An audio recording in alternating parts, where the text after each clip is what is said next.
Hi everyone, and welcome to our programme. Awesome job! Today we have John Stone with us to talk about his work in ecotourism.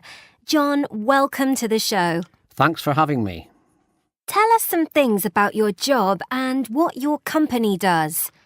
I work as a tour guide for a company called Go Green Tourism. We specialise in tours to unique habitats with rich biodiversity. We organise very small tours for maybe 20 people or less, so that the environment remains protected, and our destinations are mainly tropical regions in South America and most recently Southeast Asia. We travel to our destination and stay at a local village near the habitat, which is where we eat and sleep. Then we go on a guided walking tour of a rainforest, and we educate our travelling companions about the different flora and fauna of the area. So you have to be well trained in plant and animal sciences to give one of these tours, yes? That's right. Typically, the tour guides have a degree in biology or botany, or a master's in forest conservation, something like that.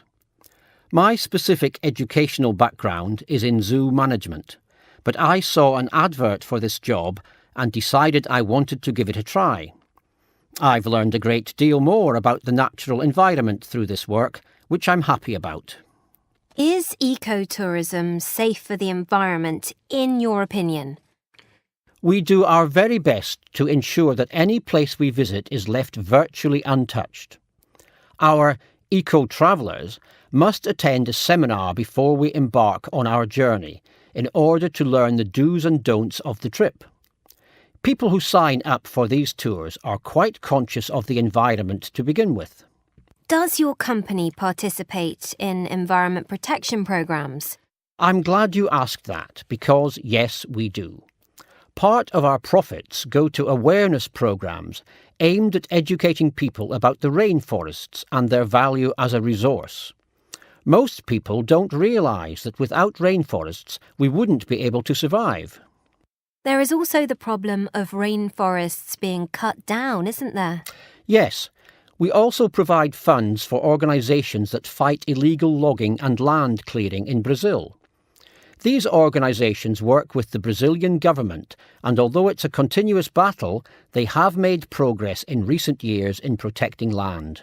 That's good to know. What sorts of things do people get to see in the rainforests, besides plants and animals, of course? Oh, many things. We visit dazzling waterfalls and pristine lakes and rivers.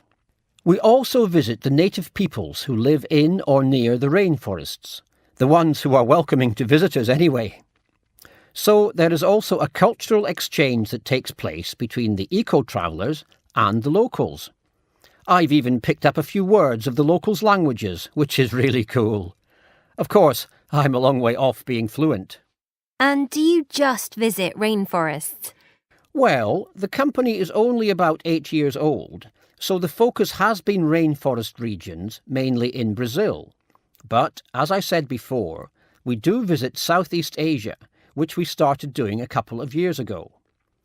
But I'm excited to say that we are planning to expand our operations to regions in Africa, such as the Serengeti and Madagascar. Business has been booming for ecotourism, so hopefully that trend will continue for us and for other environmentally conscious organisations.